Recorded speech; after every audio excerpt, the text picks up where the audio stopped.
Opinion Tamil பார்வையாளர் அனைவருக்கும் வணக்கம். நான் உங்கள் யாசேர்.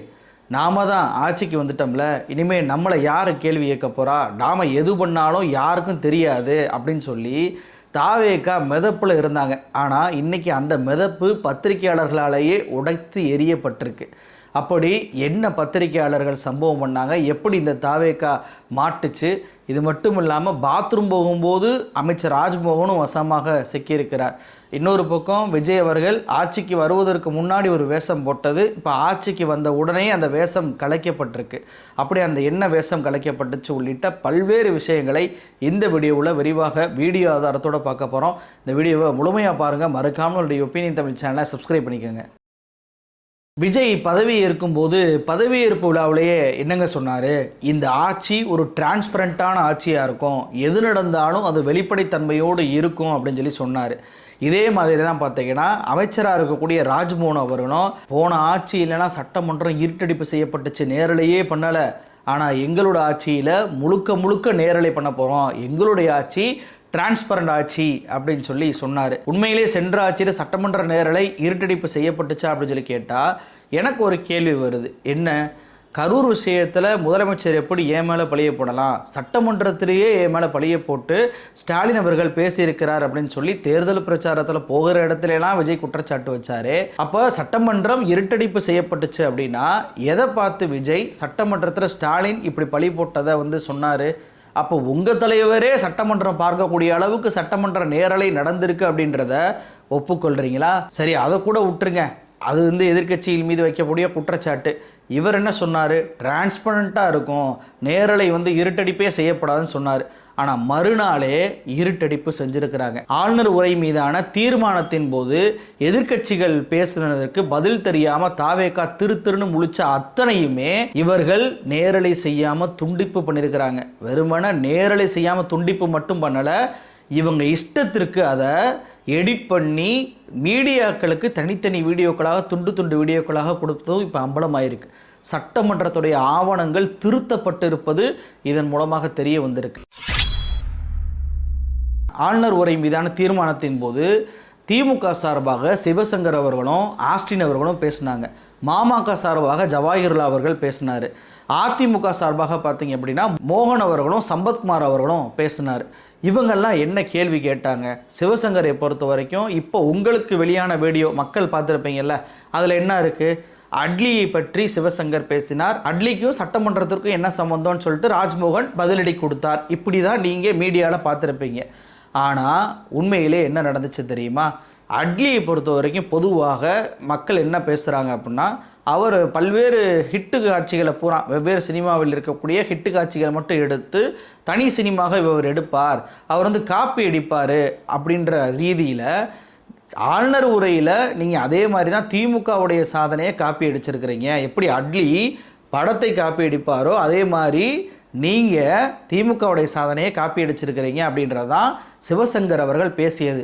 இதை அப்படியே கட் பண்ணி வெறுமன அட்லியை மட்டும் பேசினதை மட்டும் ஒளிபரப்பி அதற்கு அமைச்சர் ராஜ்மோகன் பதிலடி கொடுத்ததை போல காட்டியிருக்கிறாங்க. ரெண்டாவது விஷயம், திமுகவுடைய ஆஸ்டின் அவர்கள் கேள்வி கேட்கிறார். தமிழ்நாட்டில் சட்டம் ஒழுங்கு என்பது ரொம்ப கெட்டு போயிருக்கு, தினம் பாலியல் வன்கொடுமை நடக்குது, இது குறித்து விஜய் அவர்கள் ஏன் வாய் திறக்கவே மாட்டுறாரு, அவருடைய கருத்து தான் என்ன அப்படின்னு சொல்லி கேள்வி கேட்கிறார்.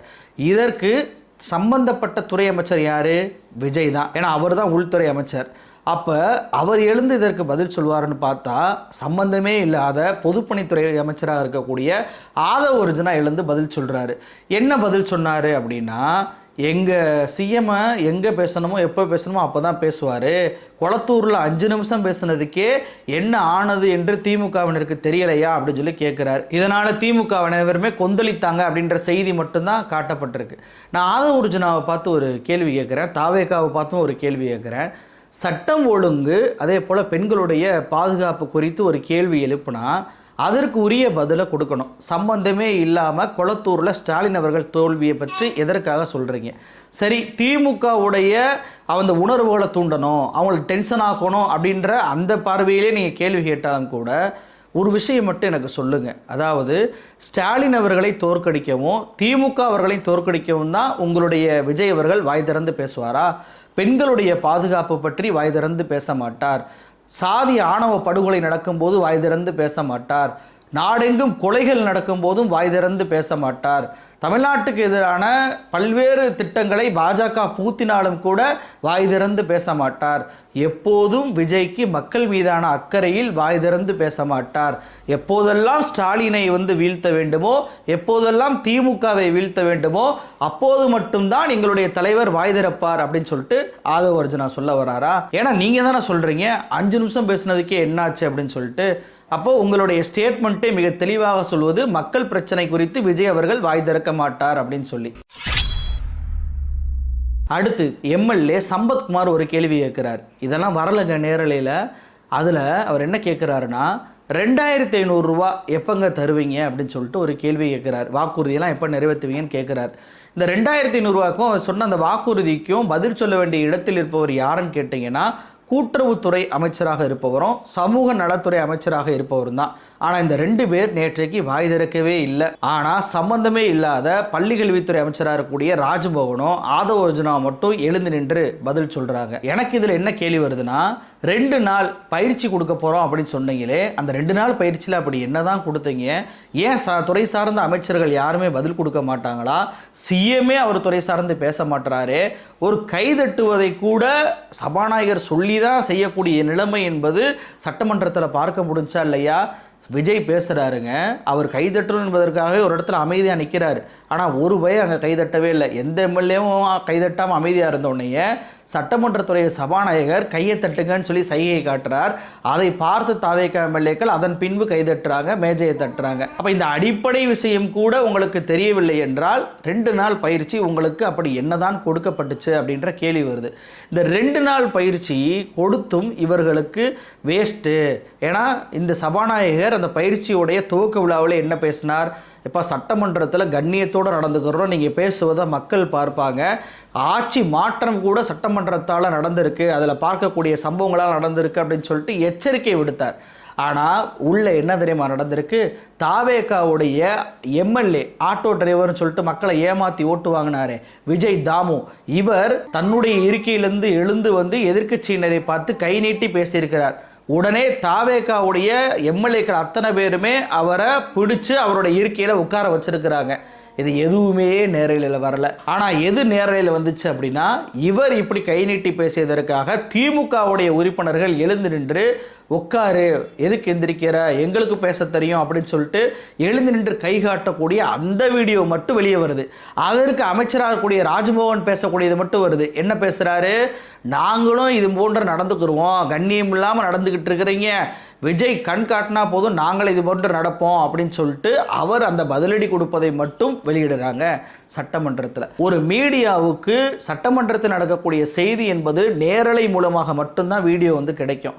அந்த வீடியோ வச்சு தான் அவங்க கட் பண்ணி எதை போடணுமோ அதை போடுவாங்க.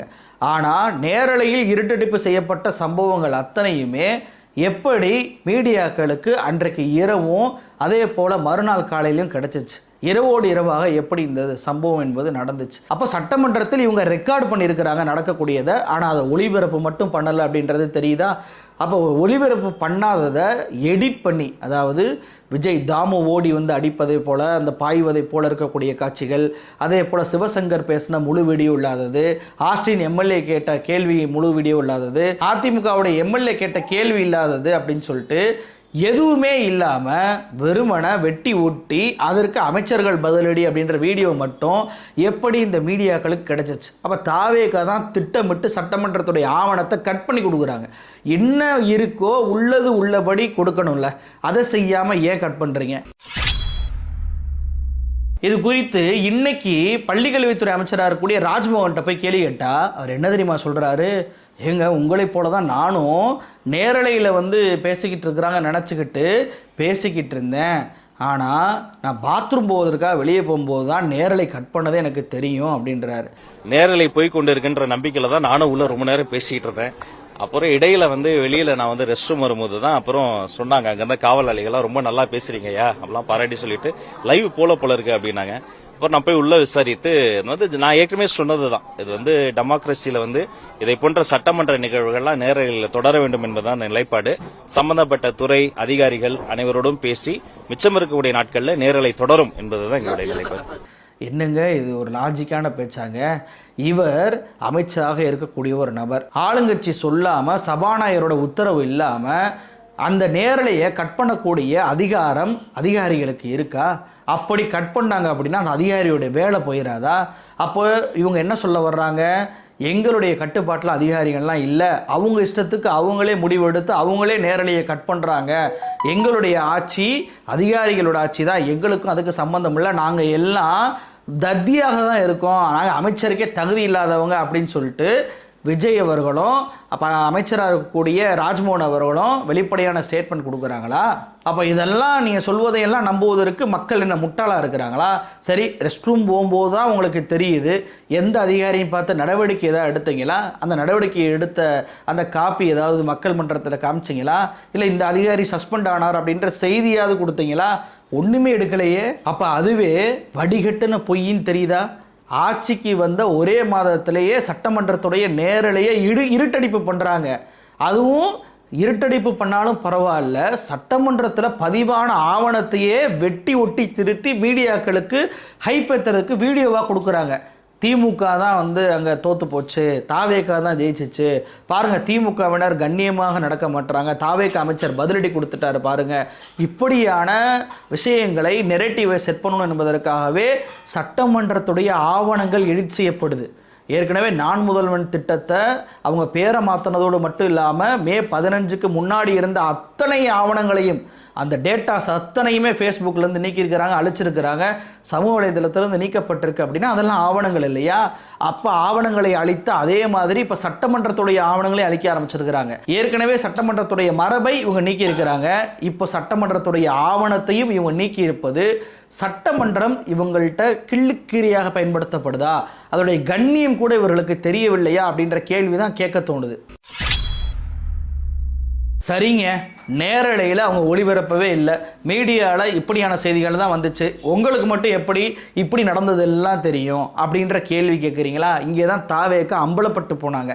நம்மளை யார் கேள்வி கேட்க போகிறா? நாம் எது பண்ணாலும் நாம் பண்ணுறது தான் இங்கே நடக்கும், யாரும் நம்மளை அம்பலப்படுத்த முடியாதுன்னு நினச்சிக்கிட்டு இருந்த தாவேக்காவுக்கு இந்த பத்திரிகையாளர் மாடனும் ஒரு சட்டமன்றத்தில் ஒன்று இருக்கும். அங்கே பத்திரிகையாளர் உட்காந்து குறிப்பு எடுப்பாங்க, என்ன நடந்துக்கிட்டு இருக்குன்னு. அவங்கள கேமராலாம் இருக்காது, ஆனாலும் குறிப்பு எடுப்பாங்க, யார் என்ன பேசுகிறா, எப்படி பேசுகிறா, நடந்தது என்ன அப்படின்றத குறிப்பெடுப்பாங்க. அந்த பத்திரிகையாளர்கள் தான் இன்றைக்கி பத்திரிகையில் எழுதிட்டாங்க, மீடியாக்களில் பிரிண்ட் மீடியாவில் அத்தனையிலையுமே இன்றைக்கி சட்டமன்றத்தில் என்ன நடந்தது அப்படின்றதை துல்லியமாக எழுதியிருக்கிறாங்க. இப்படி துல்லியமாக எழுதினதுனால தான் இன்றைக்கி அம்பலப்பட்டு போய் நிற்கிது தாவேக்கா. உள்ளே என்னெல்லாம் நடந்துச்சு, விஜய் தாமு எப்படியெல்லாம் அடிக்க பாய்ந்து வந்தார், அவரை எப்படி தாவேக்கா எம்எல்ஏக்கள் தடுத்தாங்க, உண்மையிலேயே சிவசங்கர் அவங்க என்ன பேசினார், அவர் அட்லி மட்டுமா சொன்னார் அப்படின்ற எல்லா தகவலையுமே புட்டு புட்டு வச்சுட்டாங்க பத்திரிகையாளர்கள். வசமாக சிக்கியிருக்கு தாவேக்கா. அப்போ நான் கொடுக்குற செய்தியை மட்டும்தான் நீ போடணும், நான் என்ன வீடியோ தரனோ அதை மட்டும்தான் நீ வெளியிடணும் அப்படின்னு சொல்லிட்டு பத்திரிகை சுதந்திரத்தை முடக்க நினைத்த இந்த தாவேக்கா கும்பலுக்கு உள்ளே இருந்த பத்திரிகையாளர்கள் ஆப்போச்சிட்டாங்க. இப்போ நான் வீடியோ பேசிட்டேன்னா இப்போ பாருங்கள், பத்திரிகையாளர் மடத்தில் இருக்கக்கூடிய பத்திரிகையாளரை கூட காலி பண்ண சொல்லலாம். இனிமேல் வந்துட்டு யாரும் எந்த பத்திரிகையாளர்களும் அந்த மடத்தில் இருக்கக்கூடாது, பத்திரிகையாளராக வெளியே அனுப்பியரு, உள்ளே யாரும் விடக்கூடாது என்ற உத்தரவை கூட இந்த தாவேக்கா கும்பல் செய்வதற்கான வாய்ப்புகள் இருக்குது. சட்டமன்றத்தில் எதிர்க்கட்சிகள் பேசுவது, எதிர்க்கட்சிகளுக்கான ஜனநாயகத்தை கொடுப்பது அப்படின்றது காலம் காலமாக பின்பற்றி வரக்கூடிய ஒரு மரபு. ஆனால் அவங்களை டீஃபேம் பண்ணணும் அப்படின்றதுக்காக சட்டமன்ற குறிப்புகளை எடிட் பண்ணுவதாக இருக்கட்டும், அதை இரவோடு இரவாக மீடியாக்களுக்கு பாஸ் பண்ணுவதாக இருக்கட்டும், இதை போட்டாகணும், பதிலடி கொடுத்த அமைச்சர்னு சொல்லி எல்லா மீடியாவும் டைட்டில் வச்சுருக்கிறாங்க. அப்படி டைட்டில் நீ வைக்கணும் அப்படின்னு சொல்லிட்டு நிர்பந்தப்படுத்துவதும் என்ன மாதிரியான ஜனநாயகம்? இதுதான் விஜய் அவர்கள் சொன்ன வெளிப்படைத்தன்மையா? எந்த அளவுக்கு அம்பலப்பட்டு போயிருக்கிறாங்க பாருங்க. சரி, இப்போது ஆட்சிக்கு முன்னாடி விஜய் ஒரு மாதிரியும் ஆட்சிக்கு பின்னாடி ஒரு மாதிரி அம்பலப்பட்டு போயிருக்காருன்னு சொன்னல, அது என்ன அப்படின்னா 5 மாதத்துக்கு முன்னாடி தூய்மை பணியாளர்கள் இங்கே மேயர் ஆஃபீஸை முற்றுகையிட்டு மாநகராட்சி ஆஃபீஸுக்கு முன்னாடி போராடினாங்க. ஏன் எங்களை தனியார் வசமுள்ள கம்பெனிக்கு வந்து எங்களை கான்ட்ராக்ட் பேஸில் அனுப்ப போகிறாங்க, இதை எங்களால் ஏற்றுக்கொள்ள முடியாதுன்றது போராட்டம். அதிமுக ஆட்சி காலத்தில் தான் இந்த கான்ட்ராக்ட் பேசிக்ஸில் கொடுத்து பல்வேறு இடங்களில் கான்ட்ராக்ட் பேசிக்ஸில் தான் நடந்துக்கிட்டு இருக்குது. அப்போது திமுக ஆட்சி அதே பண்ண போதா அப்படின்றக்காக போராடினாங்க. ரஞ்சித்திலிருந்து நீலமைப்புலேருந்து எல்லோருமே அந்த தூய்மை பணியாளர் போராட்டத்தில் கலந்து கொண்டு ஆதரவு தெரிவித்தாங்க. ரொம்ப கொச்சையாக ஸ்டாலின் அவர்களையும் ஸ்டாலின் குடும்பத்தையும் தலித் போராளிகள் அப்படின்ற போர்வையில் பேசினதெல்லாம் நம்ம பார்த்தோம். ஆனால் இன்னைக்கு விஜய் தூய்மை பணியாளர்கள் அத்தனை பேருமே தனியார் நிறுவனத்தோடு சேர்ந்து அவங்கள தனியார் கான்ட்ராக்டில் மாநகராட்சியில் சேர்ப்போம் அப்படின்னு சொல்லிட்டு ஒரு டெண்டரை வெளியிட்டிருக்கிறார். பின் ட்ராப் சைலண்டில் இருக்கிறாரு ரஞ்சித். அதே போல் நீலமைப்பு இது வரைக்கும் வாய் திறக்கவே இல்லை. தலித் போர்வையில் இருக்கக்கூடிய போராளிகள் யாருமே வாய் திறக்கலை. நான் என்ன கேட்குறேன் விஜய் கிட்ட, விஜய் தூய்மை பணியாளர்கள் போராடுறாங்க அப்படின்னு சொல்லிட்டு அவங்கள போய் சந்திக்காமல் பனையூர் ஆஃபீஸுக்கு வர சொல்லி உங்களுடைய கோரிக்கைகளாக நான் நிறைவேற்றி வைக்கிறேன், குரல் கொடுக்குறேன்னு சொன்னவர் தானே விஜய். ஆனால் இன்னைக்கு அதே விஜய் தூய்மை பணியாளர்களுடைய முதுகுல போய் குத்திட்டாரு. அந்த மக்களை நம்ப வைத்து ஏமாற்றி விட்டார். நான் சொல்கிறேங்க, சென்னை மட்டுமல்லாது தமிழ்நாடு முழுவதும் தலித் மக்களுடைய ஓட்டு என்பது தாவேகாவுக்கு தான் பெரும்பான்மையாக போயிருக்கு. சென்னையில் இவ்வளவு பெரிய வெற்றியை அவர்களால் பெற முடிந்ததற்கு காரணமே தலித் வாக்குகள் அவர்களுக்கு முழுமையாக போனது தான். அந்த அளவுக்கு விஜயை அந்த மக்கள் நம்பினார்கள். 8 அமைச்சர் பதவி நான் தந்துட்டேன் அப்படின்னு சொல்லிட்டு அந்த மக்களை ஏமாற்றக்கூடிய ஒரு பிம்பத்தை விஜய் காமிச்சார். ஆனால் இன்றைக்கி தன்னுடைய ரியல் ஃபேஸை வெளிப்படையாக காமித்து விட்டார். எப்படி பாஜக எல் முருகனை பாருங்கள், அவர் உங்களுக்கு தலித்தில் ஒரு அமைச்சர் நாங்கள் கொடுத்துருக்கோம். இவரை பாருங்கள் முர்மு, அவரை பாருங்கள், அவர் இந்தியாவுடைய தலைமை பொறுப்பில் அவர் நாங்கள் தூக்கி வச்சுருக்கோம். இதுதான் நாங்கள் தலித்துகளை இது பண்ணுறோம், காங்கிரஸ் இது பண்ணுமா அப்படின்லாம் கேட்பாங்க. வெறும் அமைச்சர் பொறுப்பையும் உயர் பதவியை மட்டும் காப்பாற்றி ஏமாற்றி அந்த மக்களுக்கு எதிரான எல்லா விஷயத்தையும் பாஜக பண்ணோம். அவங்கள கோயிலுக்குள்ளே விடாது, அவங்கள பொதுவெளியில் நடக்க விடாது, அவங்கள எரும மாடு க்ளீன் பண்ணலன்னு சொல்லிட்டு அவங்கள அடித்து துவைக்கும், அதை எதிராக வாயும் திறக்காது, அவங்களுக்கான இடஒதுக்கீடை நீர்த்து போக செய்வதற்கான அத்தனை வேலைகளையுமே பாஜக பண்ணோம். ஆனால் வெளியே என்ன காட்டும், எல்முருகனப்பார் முர்முவைப்பார் அப்படின்னும். அதே தான் இந்த விஜய் பண்ணியிருக்கிறார். அங்கே பாரு 8 அமைச்சர் உனக்கு அப்படின்னு சொல்லிட்டு இன்னைக்கு தூய்மை பணியாளர்களுடைய வேலையை தனியார் கான்ட்ராக்டுக்கு மாற்றக்கூடிய டெண்டரை வெளியிட்டு இருக்கிறார். நம்பி வாக்களித்த மக்களை ஏமாற்றக்கூடிய ஒரு துரோகம், மிகப்பெரிய துரோகம். அதை இழுத்திருக்கிறார் விஜய். விஜயுடைய ரியல் ஃபேஸ் ஏற்கனவே பெண்களுக்கு தெரிஞ்சு போச்சு. 2500 அவர் பணம் கொடுக்க மாட்டார், 1000 ரூபாய் மட்டும்தான் கொடுப்பார் அப்படின்றது தெரிஞ்சு போச்சு. இப்போது விவசாயிகளுக்கு தெரிஞ்சு போச்சு, பயிர்க்கடன் தள்ளுபடி அப்படின்னு சொல்லிட்டு நம்மளை முதுகுல குத்திட்டாருன்னு. இப்போ தூய்மை பணியாளர்களுக்கும் இவர் யார் என்ற ரியல் ஃபேஸ் தெரிஞ்சிருச்சு. இப்படி சமுதாயத்தில் இருக்கக்கூடிய ஒவ்வொரு பிரிவினராக விஜய் அவர்கள் தன்னுடைய ரியல் ஃபேஸை காட்டி கொண்டிருக்கிறார். நம்பி வாக்களித்த மக்கள் அனைவருமே இன்றைக்கி ஏமாந்து போயிருக்கிறாங்க அப்படின்றதான் யதார்த்த உண்மை. ஒரு பக்கம் ஆட்சிக்கு வந்த புதிதிலே இவங்க என்னங்க பேச போகிறாங்க, டைம் கொடுங்கன்றீங்க. ஆனால் எல்லா பித்தலாட்டத்தையும் பண்ணுறாங்க, சட்டமன்றத்தை இருட்டடிப்புன்னு ஆவணத்தை முடக்கி எடுக்கிறாங்க. இன்னொரு பக்கம் மக்களை ஏமாத்துறாங்க, வாக்குறுதியை நிறைவேற்ற மாட்டுறாங்க. ஆனால் ஸ்டாலினுடைய அது சிறப்பான ஆட்சி. தமிழ்நாடு தொடர்ந்து 2 முறை வளர்ச்சி அடைந்த இரட்டை இலக்க வளர்ச்சி என்பது தமிழ்நாடு மட்டுமல்ல, இந்தியாவில் எந்த மாநிலமே அடையாத ஒரு விஷயம். அதை ஸ்டாலின் அவர்கள் சாதித்து காட்டினார்.